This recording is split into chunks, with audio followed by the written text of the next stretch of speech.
Welcome back for more Heroes of the Storm on KhaldorTV. We have a really interesting game. Again, we are looking at the End of the Storm tournament, the final tournament with the final top 16 players from Europe. But at the same time right now, we are suddenly having a bit of a surprise here. We are currently in the round of 8 of the winners bracket.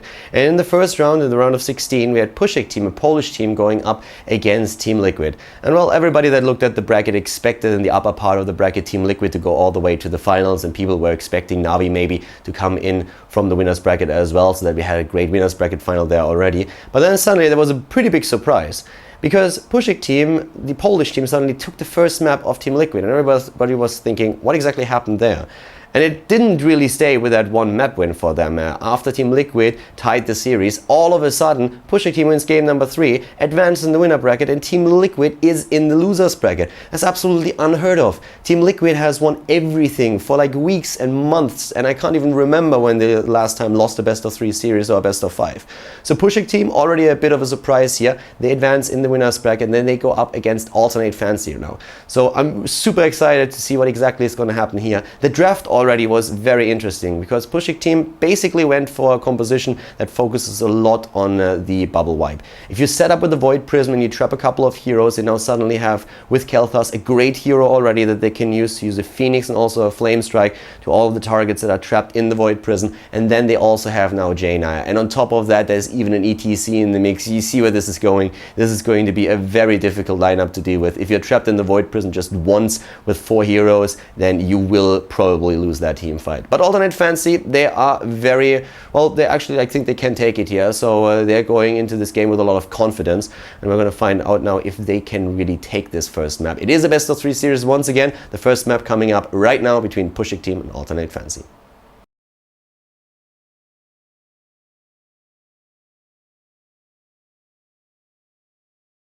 Welcome to our third best of 3 of the day, ladies and gentlemen. We are looking at Sky Temple, the first map at the End of the Storm tournament in the round of 8 between ATN Fancy and Puszek team. ATN Fancy, they took down Nihilum in the first round, and Puszek team, they defeated TeamLiquid. Yes, indeed, they took TeamLiquid down with a 2-1, and now they're going up against the ATN Fancy. To the left side of the map, we have the ATN boys with Davis on Anubura, Crosby on Falstad, Happy on Brightwing, Bloomby is playing Muradin today, and we're having Darkmog on the War Chief. Thrall is in the game, and he's going up against ETC, who is being played by Puszek team, by Terra to be exact.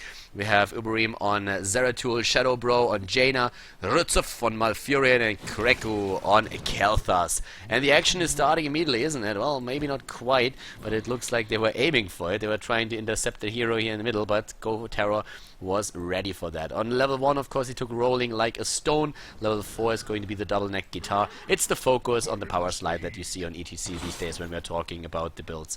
We're having at the same time now also Malfurion here with the scouting drone once again taken up to the top. There's currently Happy in position, and well, with Happy we're having him on Brightwing. He actually has that skin where you throw bananas, which is actually pretty fun. But yeah, in the mid lane, there's the brawl. It already starts. Whoa, the Darkmog, the War Chief! Oh, that ragdoll. Oh my god! Through their house, like there's a family in this house, they're having dinner, and suddenly a War Chief just comes like through the door, I guess like thrown out of the window again, ends up at the other side of the building. That didn't really work out as intended for them, I suppose. 2 kills already for Puszek team. What on earth? Like, look at that. Both of the melees have been taken apart here. ETC doing his thing, Zeratul in the mix as well, and on this level 1 brawl, that was already a pretty nice lead that they got there.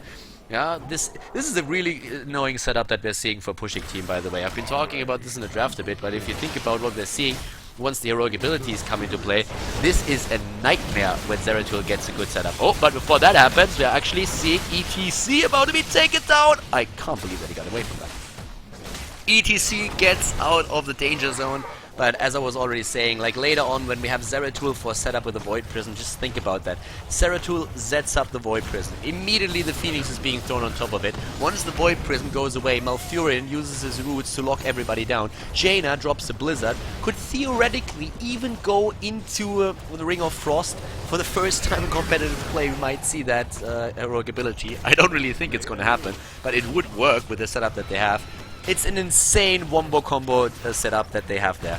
And if Zeratul gets a good Void Prism, that could definitely happen. That could be a team wipe nearly instantaneously. But well, so far we have not really seen all too much just yet, and level 10 is still far away. We're seeing a full Beetle build on Davis. Uberim is coming in again. Oh, and the kill against Muradin. Puszek team, look at that aggression that they're having there. This is impressive. I mean, I know that they've been doing really well against TeamLiquid, but this is just something else. They already lead with 3 kills to none. We're having Seasoned Marksman, by the way, take one Thrall. The War Chief is being played a bit more often by teams. A lot of teams are starting to scrim with him again and trying to use him. The main reason for that is that you are now suddenly in a meta where you have more than only one tank. So oftentimes you have 2 tanks, and then if you play Thrall, he is not as squishy as before because he has a couple of bros to his left and right that can really help him out. And in this case, Seasoned Marksman, of course, means that the longer the game lasts, the better for Thrall, and they might be able to just snowball that. And it's actually a very, very strong build, so it can do a whole lot of damage.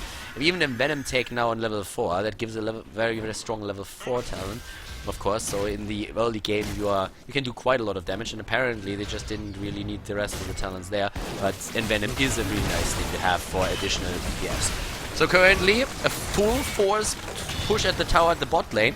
It's level 7 versus 7, and that, by the way, just shows that these kills that we saw earlier from Puszek team didn't really give them an advantage just yet, just because also ATN Fancy is moving in at the bot lane, and together with a Teach Shine camp that they are already controlling, they just took the entire wall, and that really works. At the top lane, though, that Bruiser camp that the Polish team took is really starting to do quite some work here.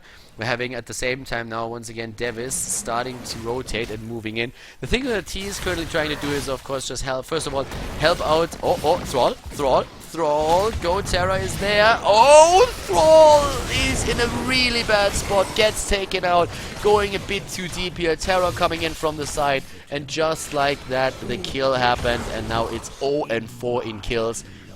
They're moving to the bot lane, and we're having now Terra and Shadow Bro, maybe a bit low in HP. That could be the chance that ATN Fancy has been waiting for, but at least on the same experience as their opponent, so it's the temple fight that really counts. The level 7 talents are active for both of them, and that means that we're having the Stone Wolves taken on the side of Thrall. The auto-attack build for Zeratul, which in this case means focus, attack, and follow through. Both of the talents are coming into play for him right now, as ETC just goes for just keep rocking. A talent on level 7 that gives him, of course, a very, very good fight sustain, since all disables are the duration is basically half.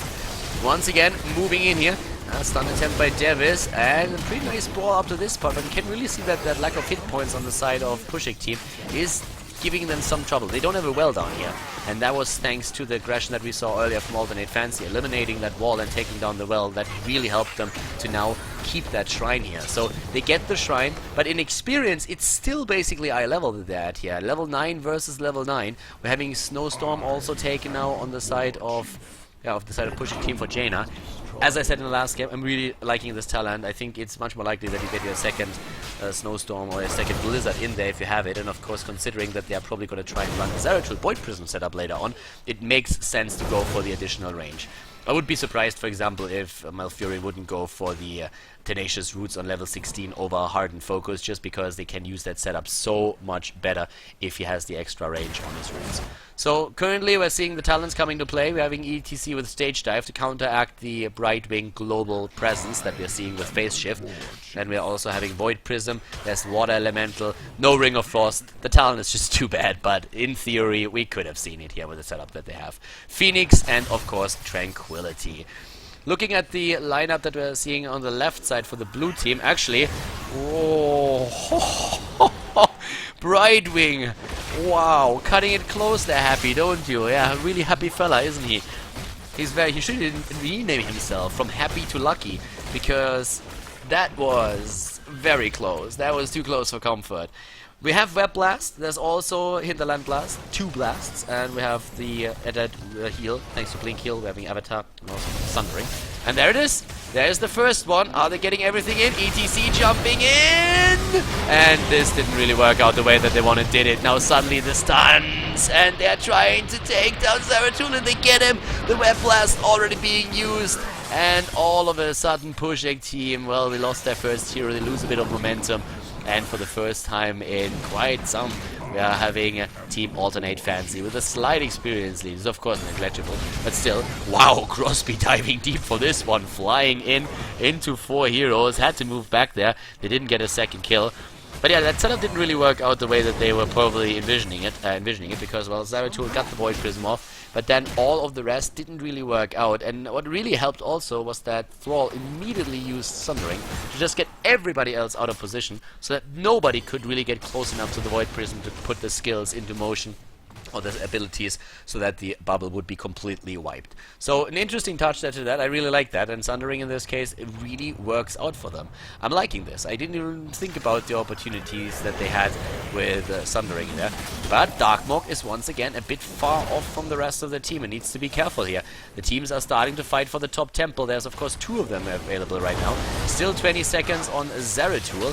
Zeratul got killed again there, so that means that we are fighting a 4 versus 5 in this case, from the point of view of Puszek team. The Polish team with a big victory over TeamLiquid. That was an important one. That was really important to get that one. But right now, they need to make sure that they are not falling too far behind. And I really like the way that they are keeping the experience up in the game.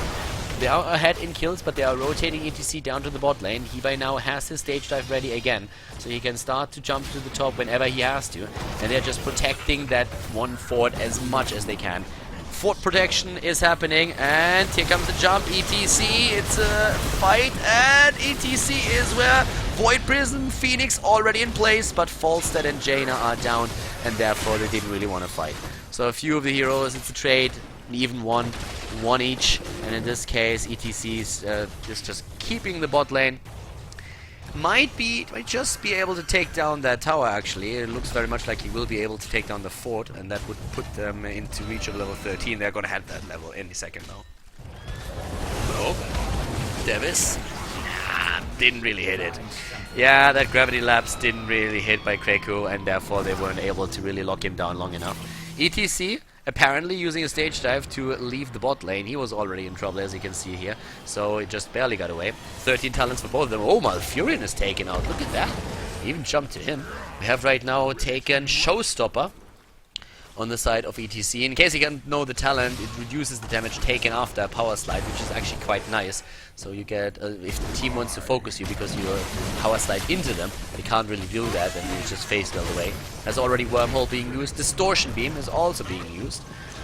Sorry, Icy Veins, that is. Oh wow, Icy Veins on 13, alright. For the extra ability cooldown reduction. Cool, like I haven't seen that in a long time.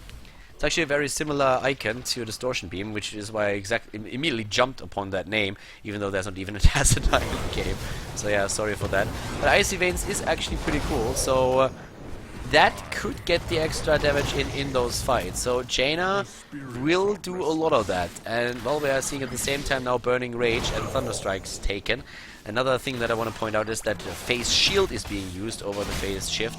So Brightwing is going to get that additional safety for any hero that he jumps to, and on the side of Thrall, we're having by now Restless Wolves taken.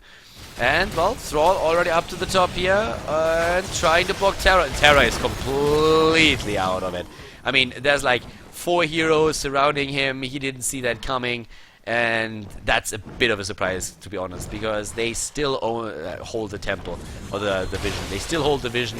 He apparently did not see that they were rotating over, and in this case now, of course, they lost the hero, and that means that for another couple of seconds, I actually don't know if that boss call is a good idea, because as long as the boss is stalled out for another 10 seconds, ETC is going to be able to jump in, and there it is already. The immediate move in, but it is Alternate Fancy that get another kill. They jump in and they kill Kel'Thas, using Web Blast now as well. Davis moves away really low on his hero, and here comes ETC, as already predicted. ETC is in the fight, and they're gonna take that boss on there. Yes, they do.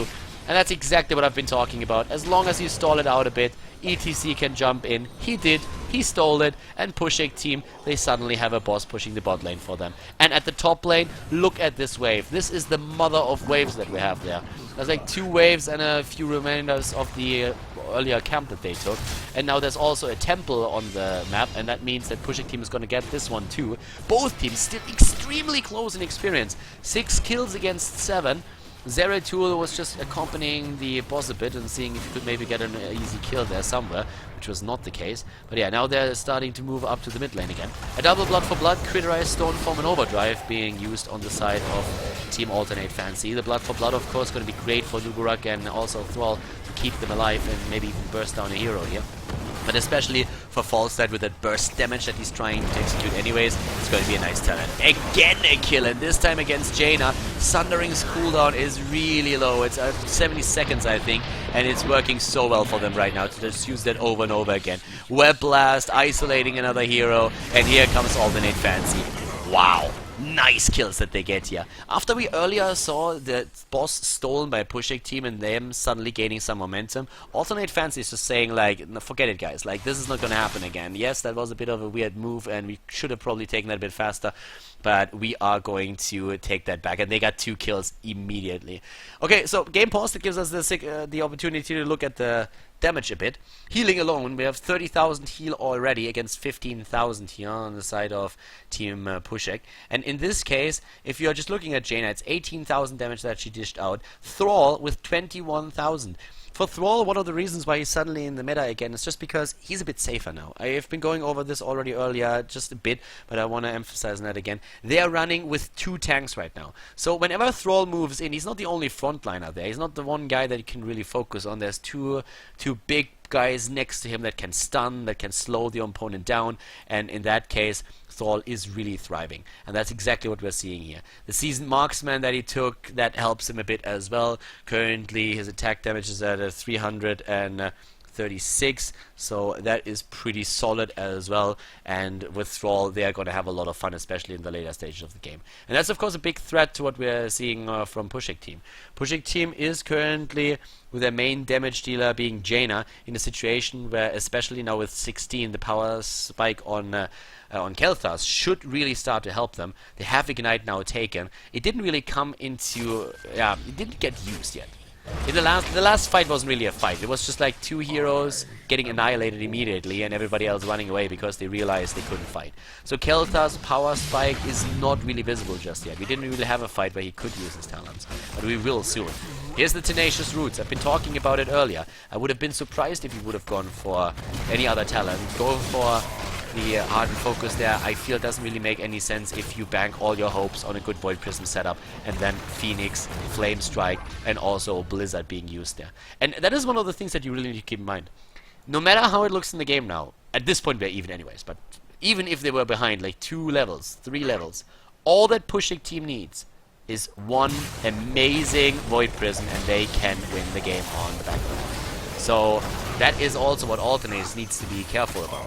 They need to make sure that they don't run into this, that they don't cluster up too much, that they don't allow Zeratul to drop that Void Prism so that he can then just initiate that one battle that would completely kill them just because Khaldor, Jaina, and everybody else is getting their damage in. Not forgetting ETC here, who can just like stage dive into it as well. So for now, we're having yeah, the monkey.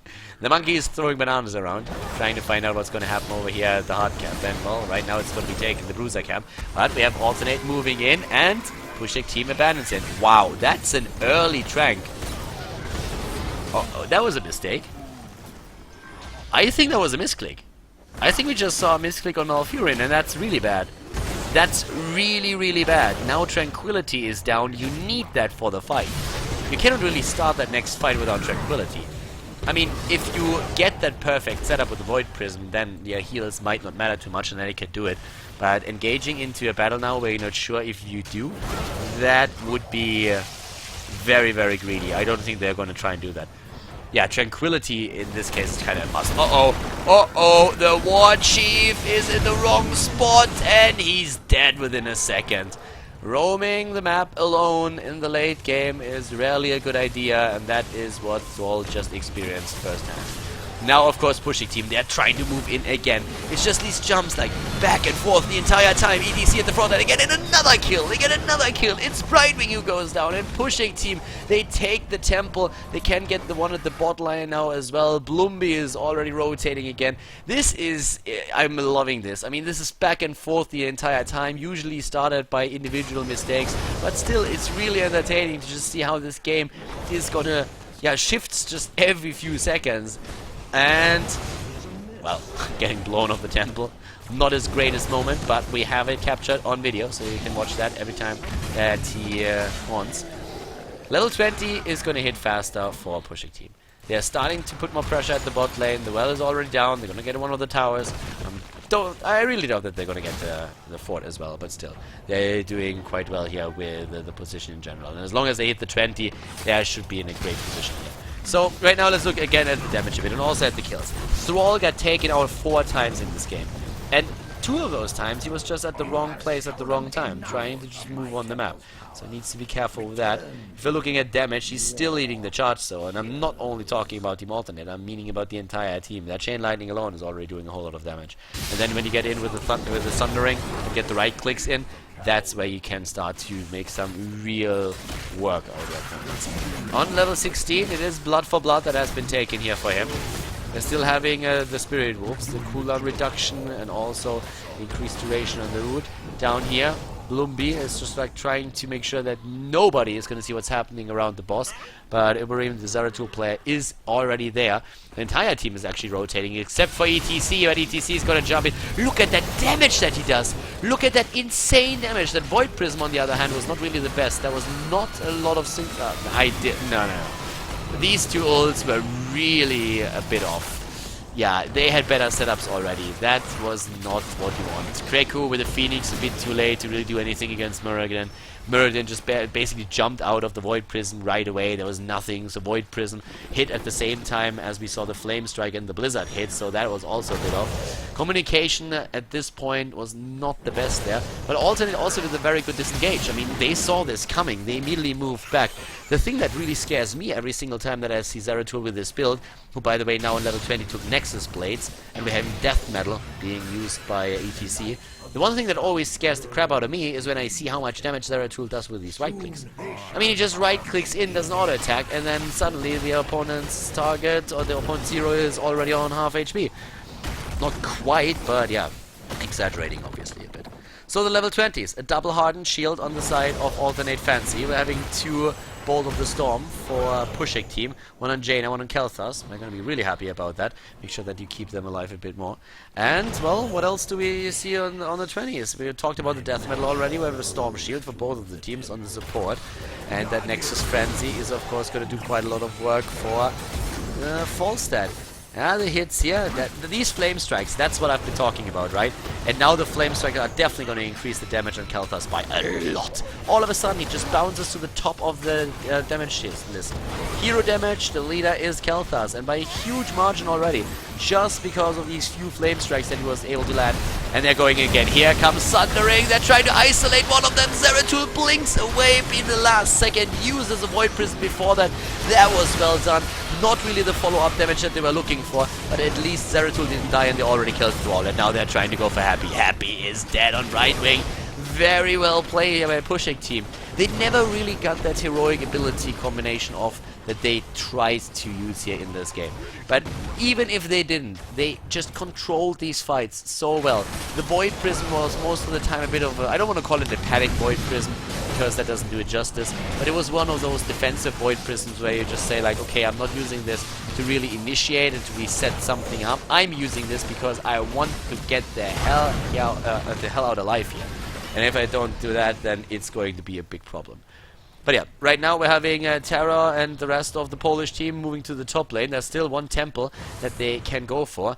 And in this case, the boss is, of course, well, the boss is definitely going to get that keep. That's a given.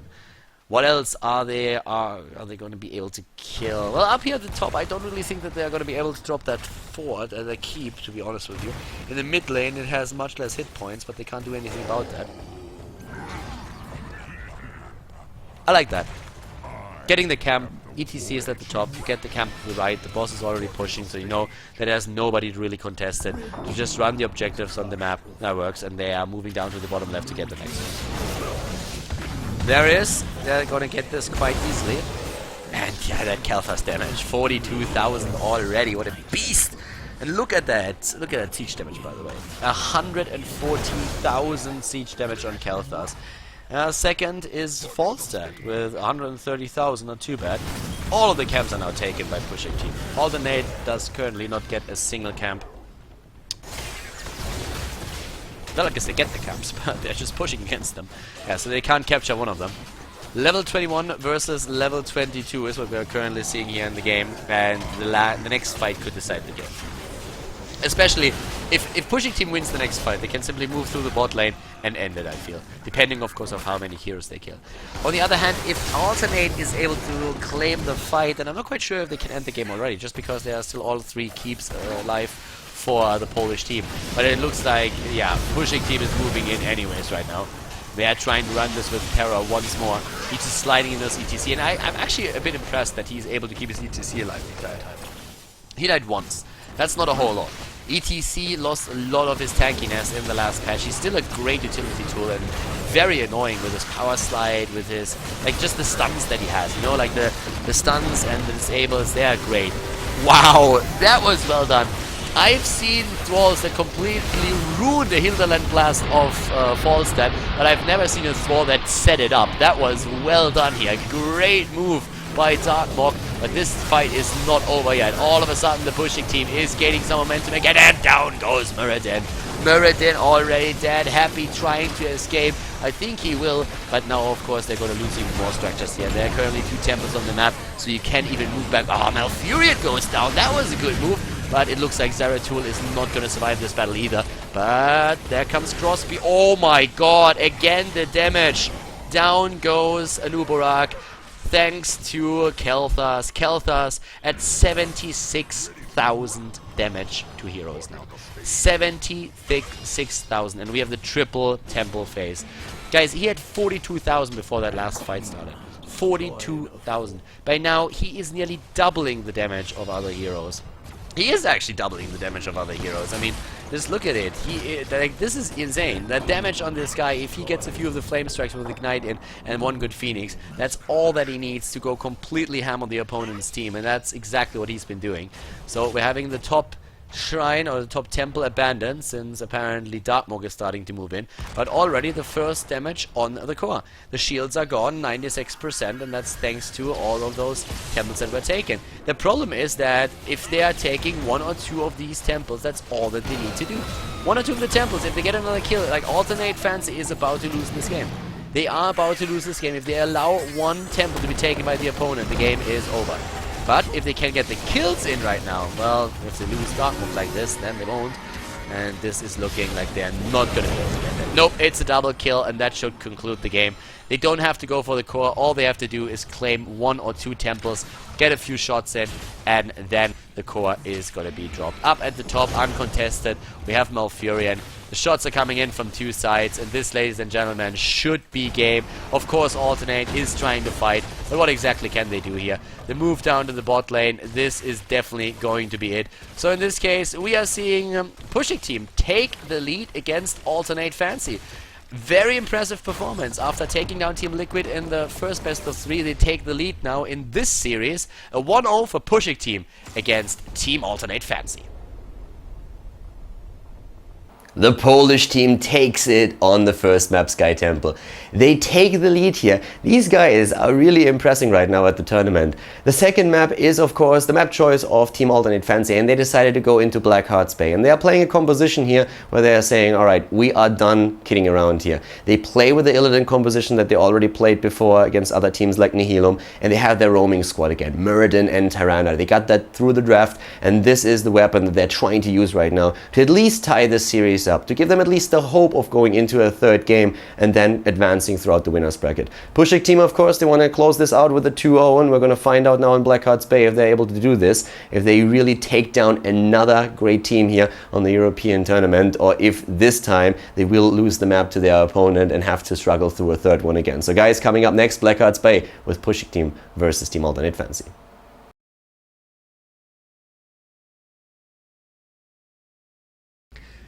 Game number 2, everybody, in the best of 3 series at the end of the Storm tournament, the final tournament. We're not really in the final match just yet. That is going to happen on Sunday, but this Friday is already awesome. We have a best of 3 here in the round of 8, and it's ATN Fancy versus the Puszek team, who took down TeamLiquid in the first round, and they won also map number 1 against ATN Fancy. To the left side here in Blackheart's Bay, we have Devis on Tyrande, Blumby on Muradin for ATN Fancy, Crosby on Vala, Darkmog on Illidan, and Happy is playing Rega. To the right side of the map, it is a Puszek team with Terror on a Nuba Rekt, with Shadowbro on a Zebro. We have Uberim on Zeratul, Kreku on Jaina, and Rutzov on Brightwing. The Puszek team is really starting to make a name for themselves here, I feel. Not only did they take out TeamLiquid, which before them did, like, nobody really made that happen in weeks. And that is amazing. I mean, nobody really thought that they would be able to take a map, and they just took 2 and won the best of 3. So that was already impressive. And now they're ahead against Team ATN Fancy as well, making their way through the winner bracket. Of course, we have a winner bracket here and a loser bracket, meaning that we, for example, will see TeamLiquid again unless they lose in their first loser round matches too.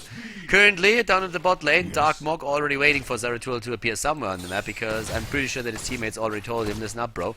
Zeratul is not here. We don't know where he is. And they should lose the... Yeah, they are moving back already. They know that they can't take the chest here, and that's why they're not even trying. Down to the bot lane, though, Darkmog is being attacked as Uberim is moving in.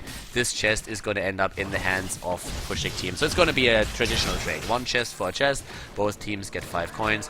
And so, yeah, in a pretty decent spot. We've been talking already about the builds and talents that we saw in the last game just a bit, but this time we have a few alterations. One of them is that Rega is not playing it with a healing totem. Oh, the kill against Brightwing. These rotations, this time from Team ATN Fancy, they showed that already in their earlier series against the Helum on this map, and now they're doing it again. They have by now 8 coins, 9 actually. They took the coins of Brightwing, really well played here, and again they're moving in. Shadowbro gets stunned and wrecked.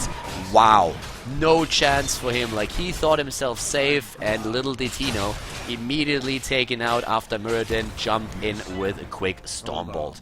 So that was really, really well done.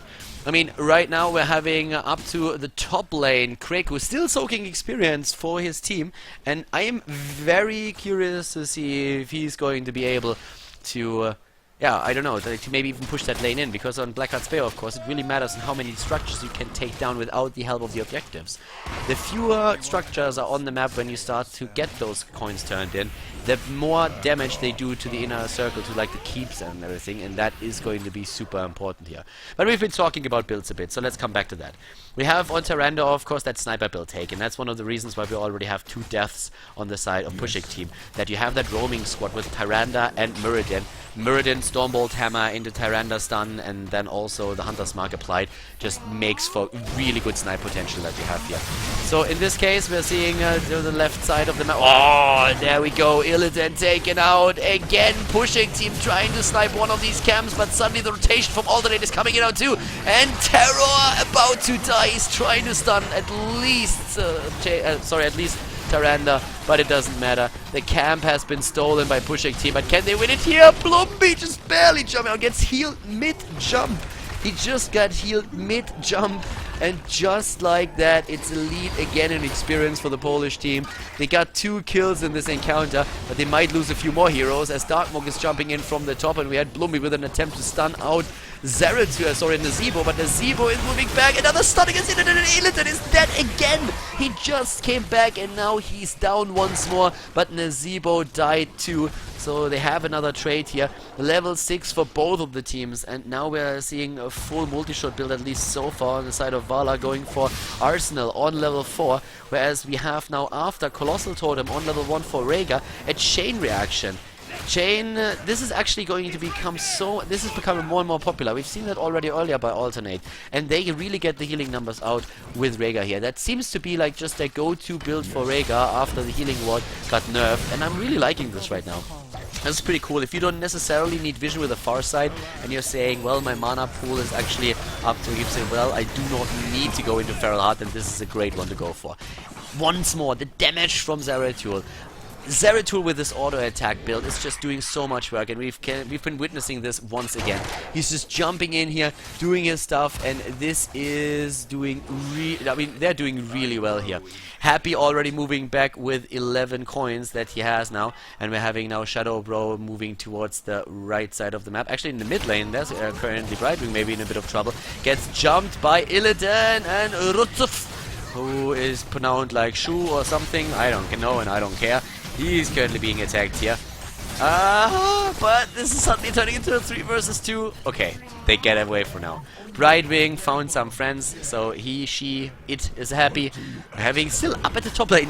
The one thing that amazes me a little bit is that the top lane is basically abandoned most of the time by ATN Fancy now. They're roaming the map and they're really starting to get their kills, but they are currently on even footing with their opponents when it comes to the kill count with a 4 versus 4. And Jaina at the top lane is just soaking experience in the meantime. I'm not quite sure why exactly Puszek team is fighting this though. 4 versus 5 is not a really good idea. Zeratul is already dead, and that reminds me a little bit of a quick match at this point. Jaina is there and starts to fight, but the kill against Brightwing is inevitable, and yeah. It's a bit odd. I mean, I don't really mind that Jaina is at the top lane and soaks experience. I really think that brings them ahead in EXP. The problem is that the rest of the team is willing to engage in a battle at the turn-in spot when they fully well know that it's going to turn into a 5 versus 4. They fully well know that, and they lost that battle. If they just would have bought some time, they would have been in a position where they might have encountered a Ghost Ship Barrage against them. But still, they were able to soak the top lane with Jaina, so I don't really see the problem with that. Either Jaina has to rotate immediately, or they do not engage into that battle. So, from the side of Alternate, this was a really good fight to take. They took a bit of a risk abandoning the top lane like that, but it paid off. They baited them into a fight there, and got those kills now in. So, for now, in the mid lane, still Devis on his Tyrande, and Tyrande by now, when we look at the talents, has actually taken on a level 7 Mule. Mule on this map is great. We've been talking about this in the past, we have a lot of new viewers in here, so I just want to explain it again. Mule just heals your structures up, and so Mules normally are best on maps where the objectives attack your structures directly. And that's currently 3 maps. That's Blackheart's Bay, which is the prime example. That's Sky Temple, which is a very good example as well. And Haunted Mines. Haunted Mines is a bit different because it's still a boss or like a golem that moves in against you. But still, it's damage that is being done while your opponent's team is away. And that means that you will see a lot of structures that are being attacked by the objective that you can heal out because your opponent is not there to finish them off. This one is going to be a good example. I'm having a fight on the other hand in the mid lane. Owen Web Blast already being used. Both of the teams on level 10. Gary the Gargantua not being used. That the coins once again turning hands. Pushing team with a kill against Illidan. And they might get the second kill against Muradin. Not quite. They had the polymorph there and didn't really get it. Once polymorph was over, Muradin just jumping out. But Gary the Gargantua. And I love that we're having the Zebro in this game. This is actually a lot of fun to see this. Brightwing going for Emerald Wind. Now, that might confuse a few people. That might be asking, okay, why exactly does Brightwing go for Emerald Wind? You gave up so much heal. It's definitely true. You give up a lot of your healing power, but if you're up against a jumper comp, and that usually means Illidan plus, and in this case the plus is Muradin, it's really easy to isolate a target with Emerald Wind and then just to take down Illidan or whoever jumped in, or you can use it as an Zeratul! Wow, Zeratul down, and well, the rest of the team is now there. Illidan is jumping away, even got an Ancestral heal. But yeah, as I said, you can use the Brightwing heroic ability, you can use Emerald Wind as a disengage as well. So you can either isolate an opponent's hero, or you can use it as a disengage if you're trying to run away with the rest of your team, and that's what they're going to try and do. Kill against Illidan once again. They're really good at taking him down here. I really like that focus that we're seeing from them. Oh my god, they're getting a kill against Vala too, and look at Blumby. Look at Blumby, he has 7 coins, but Muradin... 1 to the face. Thanks for piercing bolt, I'd say, but the problem is that Kreko is moving in. Oh my god, I can't believe that. Balls of steel. He has the balls of steel, and he's not afraid to just drop his pants and put them on the table, because right now, moving in with like no hit points, wow. At this point, we're having another mule being used, and that's a very, very good example. So this one was attacked, now it can be healed up again. Even if there is another Ghost Ship Barrage, it's going to take a lot longer to really take that down. What is happening here? Suddenly Pushing team is getting kills all over the map, aren't they? 9 kills against 8. And at this point, they're taking the solid lead in experience too, with an extra talent on the board as well. We're having them with the Icy Veins take on Jaina. usually don't see that talent on Jaina level 13. It's either Ice Block or you're seeing Sprint taken. But Sprint is taken by Brightwing and by Nazibro. And Jaina doesn't get it there. Jaina instead is just like going full for the damage. And that's something that we've already seen in the last game that Puszek team played. So I'm a little bit surprised by that build, but it's working out extremely well for them, isn't it? As you can see, we have Nazibro currently leading the charts in damage. Well, actually, like, Vala is a bit ahead, but still, yeah. Gary the Gargantian, he's definitely doing work. As you can see, also, we're having not only chests on the map, but another fight happening for those, but another turn in, and that is going to drop the top lane this time. This fort is going to fall, but down here, who's going to get the coins and who's going to win the fight? Once again, they're both jumping in. Jaina immediately trying to get her stuns in, her spells in, but not really working. Vala with a quick strafe. There comes the web blast, the kill against Jaina, the kill against Brightwing, and ATN Fancy just moves in to get kill after kill after kill. They're going for Nubarak, and now they're trying to get Nazibro as well. Illidan is in hot pursuit already, and even Gary the Gargantuan couldn't do anything about it. Really, really well done here. Wow, that fight was pretty cool. Really good fight that we saw that we saw at this part from Team ATN Fancy. So they were behind, actually. They were roughly a talent or level behind, and now all of a sudden they're turning this around completely. They're starting to take the lead in experience. We have them with even more camps that they take on the map. And with this, it's going to be super difficult for Puszek team to come back, because, well, with them taking the camps, they get the coins as well. So now they have 16 coins again. That's more than a turn in, and if they get that turn in, that will at least drop the fort at the bot lane. But if they move down and take that or help out here, it's also going to apply some pressure to the rest. And they are not even satisfied with that. They go for a risky move here, moving up to the top and taking the boss. They see, of course, on the map that there is at least Zeratul down at the bot lane, or at least they saw it. They also see the heroes right over here, so they know that it's a safer attempt to take the boss. But still, that's a bit of a gutsy call there. Yes. If you have your opponent moving in all of a sudden and they are able to kill the boss or then take a few of the heroes down, then everything turns again. But with them taking the boss, it's a great position. First of all, we are having Puszek team now in a position where they have to defend against the boss at the top lane, or they are going to be threatened at their keep. That allows in the middle a lot of space where suddenly we could see the team move in and start to turn in. They don't even have to do that right away. Theoretically, they could also just move down, burst that fort away, and turn in on the way back, just because they created so much space by sending that boss on his way. So right now we are having Darkmok and Blumbi as well as Happy rotating over to steal a few of the camps and coins of their opponent. Keep in mind that in regards to experience, we have by now a lead again for Puszek team. So that is also turning. I mean, this is going to change once that this Ghost Ship Barrage is over and the fort down here is gone. Also the keeps stealing, sorry, not the keeps, but the camps stealing those out is great. But yeah, this game is far from being over. The last fight definitely didn't go well for the Polish team, but this game is not over just yet. The 16 talent, on the other hand, is super important, and you kind of need to get that. By the way, Nubarak took Kaitina's plating here, so not the shield for his beetles, but the shield for himself. We see the beetle shield oftentimes taken. Uh-oh, Davis is being healed here with an ancestral healing. Maybe a bit too soon. Oh, and immediately Tyrant getting blown away after the bubble is up. But here comes Darkmok, and Illidan goes down at the same time as Jaina does. But Blumbi on his Mirrodin is not done yet, and he takes down Brightwing. Brightwing, the Ragdoll just getting thrown away there. We're having Uberteam starting to move back. They lose Nazibro as well. Terror also being obliterated. It's a 4 versus 2. Oh, and as I say, Uberteam jumps in and takes down Vala. Really well done on his part, getting that kill. Wormhole on level 14 or level 13 helped him, of course. And he's actually trying to go for the next target, isn't he? I mean, he has by now also the double bomb, so that helps with the pressure. Yes. We have a triple blood for blood on the side of ATN Fancy, and that definitely played a huge role in the last fight, since they were able to blow a couple of the targets out of the orbit very, very fast. Triple blood for blood, stone form and two-shot aura being used by them. And let's see how exactly we're seeing Puszek team run this now. They're still a bit behind in experience. It's actually a back and forth the entire time. Every time you look at that info board, every single time you are having a look at the XP, it's one of the teams taking a slight lead, falling behind a bit, losing a hero here, losing a hero there. We have 16 kills against 12 right now, and this game is just action-packed the entire time. Once again, the Owl comes in, hits Zeratul here, Owl to the face, and, well, in regards to damage, we have Nazibro at 25,000, pretty solid. Zeratul on 22, he's doing damage with that auto attack build, that's for certain. I mean, that's that's definitely the case.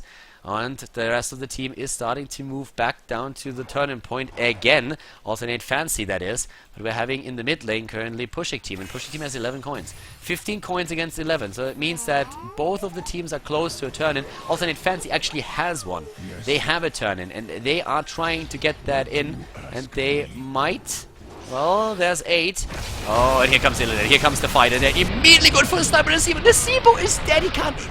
Wow, he didn't know what happened. Hunter's Mark on Tyrande makes that work. And here comes the disengage thanks to the Emerald Wind. They're trying at least. But Craig, who up at top here, is dying on Jada. He knew that, of course, already. That's why he's continued to move to the left, because he said, the more Illidan is following me, the farther away he's from the rest of my team, and maybe I can save a few of them. Well, it doesn't really look like it's going to work for Brightwing. Brightwing is dead, and now they're jumping in. Blumby is... Where is Blumby going? Well, I think he got lost. I'm not quite sure where he wanted to go. Google Maps solves. Then finally he found his way back to the keep, which he's now attacking with his teammates. I think he thought that the bot lane was already down, that bot lane keep was eliminated, and that they could maybe core it there. Not quite sure what the thought process was, or he just simply made a misclick. Both of it, of course, possible. But yeah, Alternate Fancy is really getting that in right now. I mean, they are very, very strong at this point, taking a significant lead in experience. And this time, it's not just gonna shift any second. An experience lead of 1.5, level nearly 2, is very difficult to negate, especially at the later stages of the game. And right now, we will... it's not gonna take long until we see the level 20 talent on the side of Alternate coming into play, and that is when Puszek team really needs to be careful. Well, they're taking the camps now, and I like it. Going for the bruiser camp, trying to de-push the lanes a bit. Great pressure for your opponent is important. The boss, on the other hand, is going to be up in 5 seconds. And guess who's going to get this one? Since we have level 20 versus level 18. I mean, what exactly can Puszek team do to contest this? Answer is actually quite simple. Nothing. Nada. Niente. So we have Storm Shield, Hardened Shield, Bowl of the Storm, Nexus Blades, and I guess another Storm Shield on Rhaegar, potentially. Having 2 Storm Shields, one on Tyrande, one on Rhaegar. That would actually be pretty sick. Level 19 by now for Puszek team. Of course, the idea for them is hit 20. Survive somehow, hit 20, and that's about it. Could turn in the coins on Zeratul, I suppose. We are currently, currently seeing Shadowbro, Kreku starting to move over there. They're waiting for the boss to arrive. Boss is starting to move in at the top lane. There's already Darkmoor Cap here. All of them are just like trying to finish another keep off. And yep, just in the last second, we had a Nubarak starting to move in again. So once more, here we are. Chests also on the map. Couldn't be at the worst timing, because once that, they just moved back. They see the boss, they already know that the keep is halfway down. They're saying like, why exactly are we trying to fight here?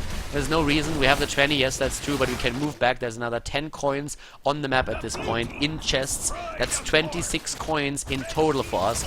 And if Illidan takes the small camps to the right and the left side, that's another 4. So we will be at 30 coins. That's nearly 2 turn-ins for us. And with 2 turn-ins, they are extremely close to finishing the game with the objectives alone. Because the next turn-in is also going to severely threaten the keep right here. And then the next one would drop core. So this is getting worse and worse for Puszek team. They need their 20, and they will get it. They will get it after another wave, maybe 2, and then they can really start to make something happen here in the next team fight. That's why we haven't seen any big fights in the last 1 or 2 minutes. Just because Puszek team is too smart to engage into a battle without having the level 20 talent. But by now they have it. And there's Nexus Blades, not only on Illidan in this game, also on Zeratul. It's, by the way, interesting to see it on Illidan and not seeing demonic form here. We're having Hardened Shield on Anubarak. Oh, look at that. It is Winter Smooth. Not going for Blink. Interesting. That's actually very interesting. Okay, so max damage. It's all about the next fight. Cannon shots already at the core, but the shield is still intact. But that's what I've been talking about. Next one is basically going to destroy the core. Don't get me wrong, like the next turn it is not going to destroy the core on his own, but the only thing that you have to do as the opponent's team is you right-click the core with 5 heroes. A few of those will get a bit of damage in, and that usually is more than enough to finish the core completely. We have, on the side of Nazeebo, 1 Bolt of the Storm. He has 1. So, yeah. 20 coins still available. 20 coins, they're starting to turn them in. And, well, that's 8 coins that they nearly have. Oh, there comes the setup. Void Prism setup already being used. Where's Gary? They're going to use Gary for this. They're going to set Gary into motion, and there they are already. Web Blast is being used as well. They're trying to go for Illidan. Illidan is down. They get Illidan immediately, but Brightwing is now dead too. Crosby was moving in with his Svala, making sure that those right clicks hit Brightwing hard. Nazebo moving back, has to go back in. This is the fight that really matters, and Alternate is winning it hard. Yes, Crosby is eating the damage here, but Happy is already around to help him with the heals. 2 heroes down, and Nuburak is trying to stun out Blumby, but what can he do? Very, very little. It is the only thing that they need. This turn in, and then they can go straight for the core. The shields are already gone. The shields are gone. So much pressure from 3 lanes. All of the keeps were eliminated, and that means that right now that turn in is going to complete the victory of Alternate Fancy. We are again gonna see a third map between the 2 teams in this series. Terror is being attacked. Here comes the jump. Bloomby is moving in. Once again, the Zebro is back, but it doesn't matter. Down goes an Uberak. Shadow Bro is dying as well, and so is the core. Congratulations, GG, and well played, Alternate Fancy. They take game number 2, tie the series up, and we are going to see a third map between the 2 teams now here at the Enter the Storm tournament.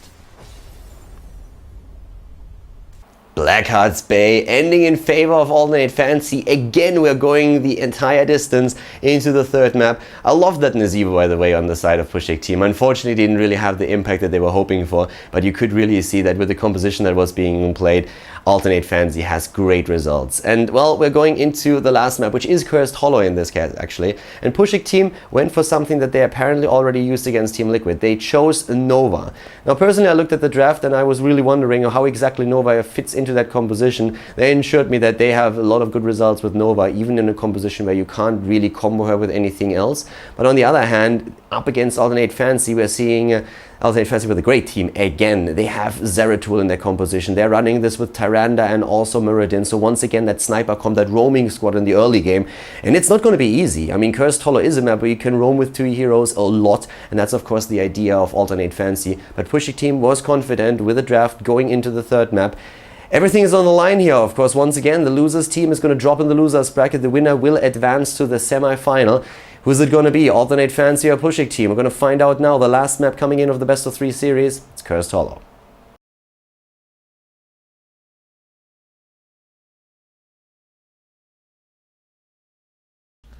The final game in the best of 3 series between Alternate Fancy and Team Puszek, or Puszek team. The Polish team were lost map number 2 after they played a great match on the first map, so now we are in the final map between these 2 teams, which is Cursed Hollow. To the left side of the map, as you can see, we're having once again Alternate Fancy with Devis on Tyrande, Blumby on Muradin, Happy on Rhaegar, Crosby this time on Vala, and Darkborg playing Zeratul, picking it away from the opponent's team. As we're seeing to the right side, it is the Polish team, it is Puszek team with Go Terror on Nuburak. We're having Rutzov on Broadwing, we have Shadowbro on Jaina, on Nova, the Zeratul player from the last few games. He played a great Zeratul. I can't wait to see his Nova. And Kreku on Sylvanas. A pretty interesting setup here, since we are currently seeing a Nova that doesn't really have a lot of synergy when it comes to the rest of the targets. There's like no roaming squad or dedicated roaming squad that you could use there. You could maybe use her with Jaina, but we don't really see that. There's no opportunity for her to combo her rogue ability with anybody else, so it's not like you have a setup with Zeratul and then can simply send a precision strike over to that. Nova in general is an amazing character. I definitely triple tap that, I can tell you that much. And she is always a pleasure to watch in these games, but so far we don't see her too often. Getting a couple of hits in against Happy here, not too much though. But of course we have for the opponent's team a nice roaming setup with Muradin and Tyrande coming into play once again. On level 1, Reverberation taken and Ranger's Mark, the traditional 2 talents. Happy, not so sure apparently what exactly he wants to take on level 1 just yet. In the mid lane, as already predicted in the draft, we're having Darkmok laning. And this is, yeah, Kreku is going to be one of the heroes that has to be very, very careful. Because once that roaming squad starts to hit the mid lane, Zeratul is going to jump in, get a couple of hits in, and then there's also going to be the stun. If you run into that stun, you are dead, especially as Sylvanas. Already moving down here. Well, everybody just missing Vala. Brightwing, on the other hand, has been killed up at the top lane, apparently. So Devis and Blumby starting to move to the top again and got the kill against Brightwing, whereas the gank against Vala down here, unfortunately for Puszek team, failed. We have Arcane Precision on Brightwing, by the way, for the extra damage in the inner area. And for, of course, Nova, it is the increased damage when you use your cloaks out of your snipe out of cloak. It's actually really nice to get that burst in, and usually we're having, especially this year, doing a whole lot of work, and there once again Darkmog getting one right between the eyes. So Nova already doing quite well with that. Down to the bot lane, currently we have Shadow Bro already going straight for that push against the waves again. Like with that lane push that they are having currently, with the beetles and then also of course the blizzard itself, you can really start to apply pressure to the wall, because most of those shots are already gone. Like the ammunition is extremely low, and now Shadow Bro is moving in against that. If you have Jaina just going for the blizzard and then a Nuborak with his beetles moving in, it's very tricky to really hold the lane if you're alone. Even if you have a second hero with you, it's not really easy. Again, the build with the Vorpal blades here. This is not the traditional right-click build that is very popular these days, but it's exactly the build that gave them great success in the games against Nihilum. They were able to win against Nihilum there as well. So that is actually really interesting. I'm liking this more and more. I find it so cool that we're having so many different builds right now for a hero like Zeratul, who for the longest time was just centered around one single build and nothing else. So I think this is pretty awesome. Darkmog taking that first tribute, and right now ATN Fancy is taking the lead in terms of experience. We're having again over here Snowstorm taken, so for the additional range makes it so easy to just get these camps out of the way, or the minion waves in general. We're also seeing now on level 4 the chain reaction taken, standard talent by now on the side for ATN Fancy, and oh, first kill thanks to Nova. Look at that, moving in, and our little sniper is getting the damage in, and therefore Zeratul is down. Who's the better stealth hero? And so far, Nova is definitely winning that battle. But well, she doesn't really have to lane. Nova is a horrible laner, by the way. Zeratul is not the best laner either, but he's definitely not the worst. He's not usually the guy that you want to have on lane, because he's just such a great roamer, but if he has to, he can. So right now, we're seeing on level 1, by the way, Regeneration Master taken on Nuborak. Don't see that all too often. Either it's a full beetle build these days, or you go for the increased range on your Impale, but that's normally it. Wow, Darkmog was definitely looking at the wrong bush there, wasn't he? Moving right into the one where Nova was hiding, and she's like, what the hell? Get out of here, that's mine! And another snipe right on Zeratul, who got away, didn't die or anything.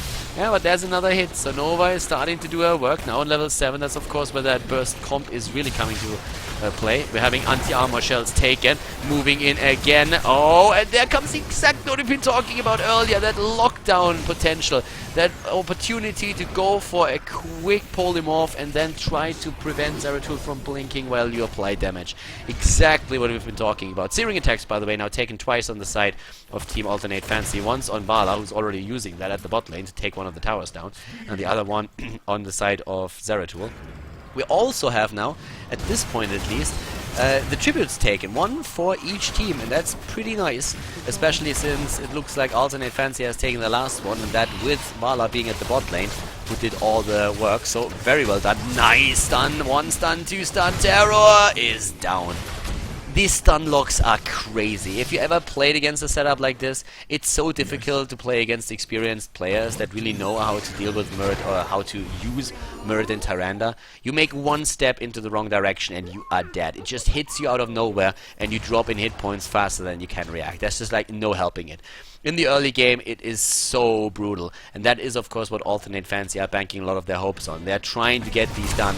There's the hit, and they get the kill against Nova. That's exactly why we've been talking about the piercing bolt earlier. No matter what you do, if you have later Void Prism set up and you're trying to stun the targets underneath it with an additional Storm Bolt, going for the piercing bolt there is absolutely amazing. The alternative talent would have been to go into Battle Momentum, which is still very good. It's normally something that you see more against Illidan players than anything else, just because that helps you to get additional Thunderclaps in those fights, but having that piercing bolt definitely a great talent to take when you're trying to just like lock down several targets, especially of course later with the Void Prism setup. We have Battle Momentum on the other hand, but it is on Tyrande, and well, goodbye Brightwing. No way he gets away. Look at those body blocks. No chance for Brightwing. Yeah, Brightwing down, and that is actually kill number 4 already for the blue team. 4 kills against 1. And Puszek team, they're running in with a Nova here, but so far they don't have as much success as they were hoping for. And Nova is in a lot of trouble here. Dartmok, when he sees her, he just jumped in. He nearly killed her. Solo. Within seconds. Jumping in, couple of right clicks, going for the double bombs. Bam, bam. There we go. And then, yeah, in trouble. And that's exactly what's currently basically the job description of Nova. That's really a bit of an issue. I really want to see how this is now going to play out once that we are having the heroic abilities in play, and that's happening just now. Oh, another stun and kill at the bot lane. Vavala even went for strafe, and Jaina has also been eliminated. Dartmok is just picking off those squishies left, right, bottom, and center. Up here to the top. A precision strike not hitting Happy full force, and he actually is able to get his ancestral healing in just before that hits as well. So he wouldn't have died either way. We are currently having 6 kills against 1, the curse against Puszek team.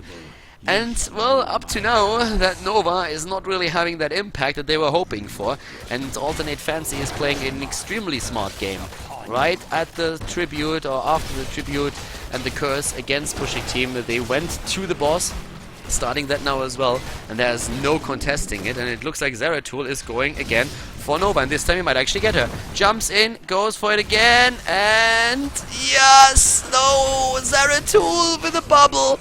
Wow, a bit too greedy, going too deep, goes for his Void Prism, and they even miss Nova. So Nova is still alive. They got too greedy, they dove too deep, and all of a sudden they're losing not only one hero, but they might lose another one as well. There comes the Starfall, trying to slow them down. Blumby running away, using Avatar as well, getting stunned and getting taken out just before Happy arrives to help out. But the counter kill against Sylvanas, both of the teams suddenly just going blow for blow here.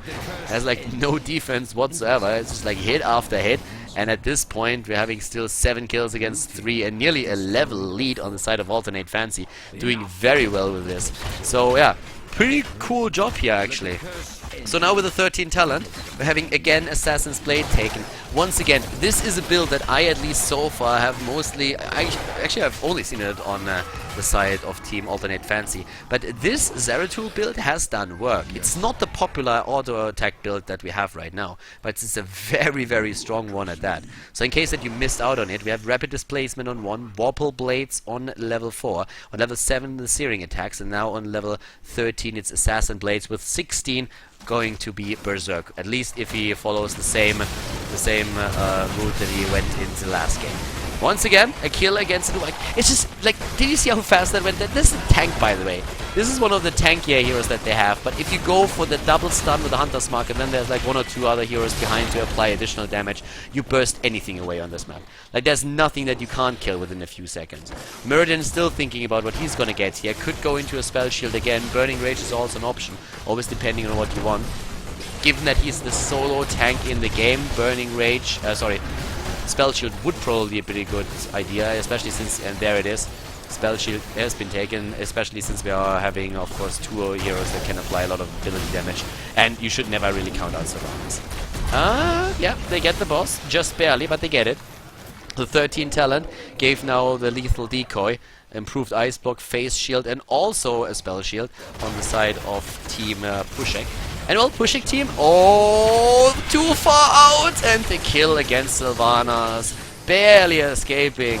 That is what Terror does on his Nuburak, but this is so bad. This is such bad news now. 2 levels behind at this point. Healing Surge, by the way, taken here. I mean, could it get any worse for them right now? Yes, they are still on even talents, but the 16 should hit soon. That boss was finally depushed at the top lane, finally taken out. But yeah, this is tricky. This is a really tricky one. Happy, Devis, Blumby, and the entire team is marching in towards the right side right now. Yeah, and I mean, it's tricky. How do you come back from this? You need to really soak experience, you need to play it patient, you need to make sure that you don't overextend, that you don't offer your opponents any additional kills. Problematic could be the 3rd tribute. Uh-oh, they're trapping them. Well, they're trying, but it doesn't work out. It was a nice trap, though. But it doesn't properly work out there, so they take the camp after all. They were trying to bait with the camp a bit. I heard that the players of Alternate Fancy are actually master baiters. They are really good at that. They are professionals, you could say. So we have them moving around now and starting to go not only to the tribute up at the top, but also to the last camp on the map, which is the one to the top left. The thing is, this one doesn't matter. It's the second one, so it doesn't really matter. You don't have to fight for this. But the problem that Puszek team has is that once the next hits, you kind of have to fight for that, because you will be cursed, and I don't think they can, since they won't reach level 16 in time, and we have level 16 already for Alternate Fancy, and that puts them with Two-Shot Aura, with Stone Form, with Blood for Blood, even the Earthgrasp Totem and Berserk in an amazing position. These 16 talents are all extremely strong. There are a couple of heroes where you will go up against a level 16 talent that doesn't have as much of an impact just yet, so if you fight on 15 or 16, you can always argue, well, you can pull that off. Fighting against this that's very suicidal. I mean, you run up against Stoneform, for example, on Muradin, which makes him nearly unkillable at this point if you don't have your additional spells that you could use. You also have the additional damage on all of your opponent's basic attacks, and that, of course, enhances especially Zerathul's abilities to bring trouble to you. And he's already trying to move in again. So, well, don't get a kill or anything, but that's the tribute that we've been talking about. It's level 15.5. I guess if they... Can they burst the wave down something? Stall that out maybe? I don't see how they could. But if they somehow get that level, then they can fight that fight. It's not enough. Simple wave, it's not enough. They have to accept the curse. They can't do anything about it. They have to accept the curse right now. And yep, there it is. So we have a curse against Puszek team again. And with that curse, there might be, well, actually, like, we could see the boss being taken. I was more thinking along the lines of trying to push one of the keeps in. I guess that's one thing that they could do, but right now they are more interested in taking the boss and taking the rest of the camps. And I guess that's always a solid option. Doing that definitely helps you. I mean, you can now move in, take the boss. Let's see, the boss at the top lane, another 1.5 minutes, alright. You can't go and catch 2 of those out, but they take the camps on the map and are now starting to apply some pressure. They of course know also that they're up at the same level with their opponents, and in this case it just means if you really move in and try to take a keep and force a fight, and you lose that fight, then your entire curse doesn't do anything for you. Like, your opponent is just going to turn things around, it's going to move up for you, and that's going to be it. But if they take the boss, they can concentrate the forces of their opponents at the bot lane for the defense, and they will definitely get a few structure kills. And that's the more important here. So it's a smart decision to not immediately go for it, but go the safe way, go for the boss first, and try to just like push the opponent towards the back for defending purposes. Level 17 versus 17 soon enough, and this is also one of the things that of course happens with the curse. The lanes are all pushing in against you, and your opponent is losing out on some experience if they're going for boss. So it's still an advantage though that we are seeing here for Team Alternate Fancy. But as I said, a team fight can change things. One good team fight. And another thing that I really want to highlight here is that we're not only having Critterize at level 16 taken by Puszek team, but also Cold Embrace. And with both talents applied, you can burst down a hero instant. I mean, it's within seconds that hero is down. Up to the top, the boss is spawning any second, and that's of course another trap attempt that we're seeing there. Just like going into one of those pushes, waiting for the opponent's team to arrive, and if that happens, you just burst those targets down one again. So let's see. Over here, there's a slow thanks to the frost shot. In comes Muradin, Blumby, precision strike. Yeah, Blumby is moving right into the precision strike, basically just saying like, alright, I don't want the guy to feel sorry. Like, he should at least hit one target, so he's saying like, alright, I'll help out. Oh, there's, wow, this is insane. That Hunter's Mark, that Ranger's Mark, it's crazy. Good silence here against the backline, but it doesn't really do too much. It's more of a disengage than anything else. Normally with Sylvanas, you really want to wait a bit until you hit your Wailing Arrow and use that in one of those team fights so that you can gain some momentum and your team wins against the other one in a fight. But the Wailing Arrows that we saw were mostly just disengage Wailing Arrows, trying to silence the opponent out so that they can't give chase and can't kill you or your entire team. The experience lead that we are seeing for Alternate Fancy is not that big though, but with Anuburak being gone, well, still going out and fighting is not a smart option. The only reason why they do it is they know that there's a boss on the map now, and if they don't try and at least posture a bit, then it's going to be an easy boss for Alternate Fancy. So they're at least trying to say, hey guys, we are still here. Don't take the boss, buy some time for Anuburak. Anuburak comes back, and then they can finally contest again. 18 versus, well, close to be 19. So that's going to be there in just a sec. But there's another tribute already on the map, and we are playing the tribute game again. Brightwing and his friends Wow. That's a bit of a ballsy move. Just simply going for boss, really? Yeah, and now they have to move back because Alternate Fancy is starting to move in. Ah. I was thinking if Zeratul maybe sees that the boss is being leeched, jumps in and maintains the damage, but then he has to aggro him, of course, and puts himself into... It's a bit too risky. It's a bit too of a risky play. In Heroes, like in no other game, it pays really off to play a bit of safe. It's great. It's great when you have a shot caller in your team that knows exactly when you can end the game. That just says, "All right, boys, this is ours. If we move in right now, no matter how it looks, we can end the game right here." That's really important. But in general, in most of the fights, if you just play a bit more passive, you are in a better spot. Nice. Like Enuborak does have a shitty game here. Every single time he's at the front, and he's supposed to be at the front, he just dies. 5 kills or 4 kills against him already. In total, we have 3 kills against 11. Nova, by the way, 27,000 damage. Still the most damage in the game. But of course, nothing that really forced kills in any way. They only have 3 kills in general, in total. And now we're having our keep already demolished.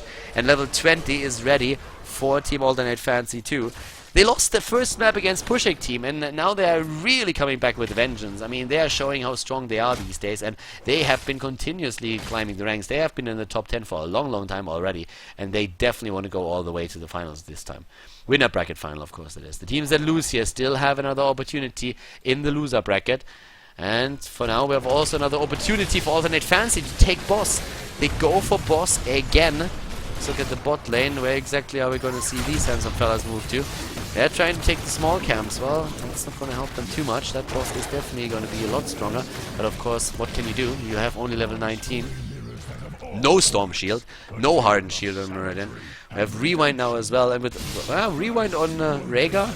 Okay, double heal, double shield. It's really nice actually to see like a few of these things here being picked. And it's just interesting to...